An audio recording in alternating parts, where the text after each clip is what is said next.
Hey friends, welcome back to the final video of our data modeling challenge. Now, in the last couple of videos, we started with a complete messy Excel file with hotels, and we have created a facts table and also some clean dimension tables. And we also enriched our data set with information from the internet. And you can see that I closed Power BI and I reopened it, and you can also see that this message, which we had in the last video, is gone. So I'm still not sure why this message appears, but as you can see, just close it, just save the report, close it, reopen it, and you can see that now it is gone. Now, the most important thing after, cleaning the data set is to set up the model. And this can be done in the here in the model view. So you can go to the model view now, and let's just check whether everything is in place. So let me just zoom out a little bit, and I can see that I got my facts table here, hotels, that's fine. And regarding the connections, there are already two connections set up, which is from the hotel info. Let's hover over the connection. It is based on hotel ID. That is fine. And for the location, I can zoom in again like that. For the location, it is set up on location ID, which is also correct. Now, manager TBL is currently not mapped. So here we have an index. Okay, and then Power BI is not able to figure that out because here it's called index and here it's called manager ID. So we could have named this properly, then probably the relation would also be automatically detected, but that was not the case. So we need to do it manually. Just drag it and drop it here. And then we also could go with this relationship. Also 1 to star, which is the perfect setup for a Power BI data model. Now the last one is the dates table, which we have here. And this should also be connected from the date here to, in this case, our date here. So we can connect this one to this one. And it should also give us a 1 to star, which is true. So now we have set up our data model. And on the top, we have our relation, our dimension tables. At the bottom, we have the fact table. Some people also like to place the fact table in the middle or in the center here, and then put the dimension tables around. So like that. Of course, maybe one at the bottom here, and one here, and then one on top. So a little bit too big like that, and maybe one here. So you can also set up the model like that, right? This is only for structuring and for yourself, but it doesn't really change the data model. The crucial part is that you set up the relationships here correctly. Make sure that the right columns are connected. Also that you have a 1 to star, so 1 to many relationship, and also that the data types of those columns are the same.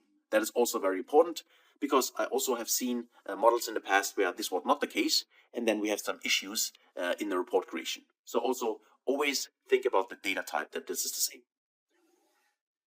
Now, after we set up the model like that, we could now go to the report in here, and we could start actually creating our reports. So let's just check whether that works after setting up. In the location table, for instance, we have a country. So we could go with the country, or let's actually use the city for that. And let's just check. And I can see here, city is currently only one. Now there we go. Okay, took a while. Now here is our location regarding the location table. And now if we would use data from the hotels TBL, so from the facts table, I would expect that this is mapped correctly to this one. And we can try that. Let's use the converted value, which we used, so US dollar amount, and put this on a bubble size. And we see that there are differences, and we can see that for various, in this case, cities, we have different kinds of values. And I can also see that I probably need to format those values a little bit. So if I go in here, I would probably have here set this to 2 decimal numbers and also to US dollars. So that would be actually the correct, let's go here again, 2 decimal numbers. That would be the correct value. If I hover over this now, I should see a better value like that. Yeah, that is true, right? And of course, I would also be able to filter this further. So if I go to my dates table here and I choose, for instance, the date here as a slicer, or I'm choosing the year actually as a slicer, go in here, choose year, use this here as a slicer. Just check that, where is the slicer icon? There it is. And then I also want to have this under the slicer settings. I go to the view pane here and make sure that under the formatting option, I'm choosing here the slicer settings, and I say I would like to see this as a drop down. And then, for instance, I choose one of the years. As you can see here, we have all the years. Just choose the latest year, for instance. And now I would expect, if I make this smaller, that also the data here changes. And I can see that this is also less, the value is smaller, right? So this works, which gives us also an indication that also our, in this case, if I go back in here, our dates table is able to filter our facts table hotels because we have set up the relation in the model before like that, right? So we can use this table here to filter our hotels table. So that also works exactly as it should. So beside this, of course, we could play around this further. We can go in here and say, also add maybe for styling here the category labels. If I tick this on, I can now also see here the various cities and their names and so on, right? One last thing I also like to show you is the P&L item, because there might be a little bug which we need to fix. So if I go in my hotels TBL, I have the items, and if I go to the item here and tick this option, and I also would like to see here the values. So if I go to value converted here, this one, I can see here the values for the various items now across currently all the cities, because I did not slice my data here. But let me make this bigger so you can see that better. Go to the value section here and choose maybe 14. Okay, so hopefully you can see that on screen. Now, we can see that this works, but if you are familiar with a P&L structure and also with the structure which we have seen in the model here, originally in the Excel file, you can see that actually we started with various kinds of revenues, like accommodation sales and so on. And this looks a little bit different from this one here. Because here we can see that this is a little bit, well, the order is not correct, right? Retail sales, for instance, should also be next to accommodation sales on top. And at the bottom, actually, we would like to expect rather things like gross profit and so on, or the other kinds of things. So obviously, this order is not correct. And what could we do? Well, if you go to the three dots, you could see that we can sort by P&L item, but this only allows us to sort this ascending or descending. This is not what we need. We need a proper sorting here. And that's why we need to go back one more time in our, under home, in our query editor. Let's click this option here. And then let's just do the following. Let's actually create another mapping table, which allows us to sort the, in this case, the P&L items correctly. So for that, I'm going to the hotels TBL, this one here. And what I will do is I will simply right click here and I'm creating here a reference. This would be one option. The other option would be to, something I want to show you here, something new, which is right click, on this case, on the specific column. And instead of doing the thing which we've done before, like referencing and then actually merging, for instance, this back to hotels, after we remove the duplicates, we can go in here and just right click on a column and say add as new query. If you take this option, we get now a new query which contains, it's currently a list and contains all the various items inside the P&L. So now we first convert this back to a table, and this can be done by simply going here to table. So list is a different data type and we need it as a table, so that's why we do this at first. So these are default settings, there is no delimiter, click OK. Now we get our table, and now we right click here and say we want to remove the duplicates. So go on here, remove duplicates. Now we got a unique list of our items and also in the correct sort order here. And now we do the same trick. We go to add column. We add an index column. So if I say index column and say from 1 in my example.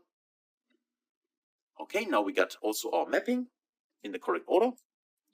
And now what we do here, call this simply P&L. Let's call rename it and let's say P&L mapping. Okay, mapping is also a helper column, or in this case a helper table. So that's why I drag this outside of my transformations. And here for this one, now I want to merge this to the hotels. So I go inside my hotels table. I go in here and say, go to home and then merge queries. And this time I merge via the P&L item, go in here and I merge my P&L item mapping, this one. So like that, you can see here. And then I need to select here the P&L item. And then we should see exactly, we match everything. We can click OK. And now for the table, we expand this and just choose the index because we need the index for the sorting. That's our helper column. Just remove this use original column name as prefix, then click OK. And now we have here our index, which is the mapping for the P&L item. So actually it's the sorting column. So let's say P&L sort. That's what I named this column. And then we should be good to go. So let's right click on the P&L mapping and also make sure that we do not enable the load because we don't need it in the model. It was just to create our helper column for sorting. And now we can go back to the report by clicking close and apply. Now this gets applied in just a second. We get our hotels data in here. And now we could do the following. Just watch what happens. We have here currently the not corrected one. It's not sorted correctly. But now if we go inside our data view here and select here the specific facts table, so hotels DVL in here, and now we can choose the P&L item, and we can say under the column tools, sort by column, and now we choose our helper column, which is the P&L sort. Click this option here, and now if we go back to the report view, you now see that now this is sorted correctly. So starting with all the sales measures here, so the sales P&L items, the total sales then derived from that, cost of sales, gross profit, and so on. And at the end, we have the EBITDA, including these additional informations like rooms available and rooms sold. So that is it as a little bonus trick here for sorting or creating a helper column, because that's required in Power BI if the alphabetically sort doesn't work for you. And of course, now we could still continue creating our reports. We can play around with different themes and so on, different kinds of visualizations, and well, creating our final report, which we can deliver then to the customer, including our insights.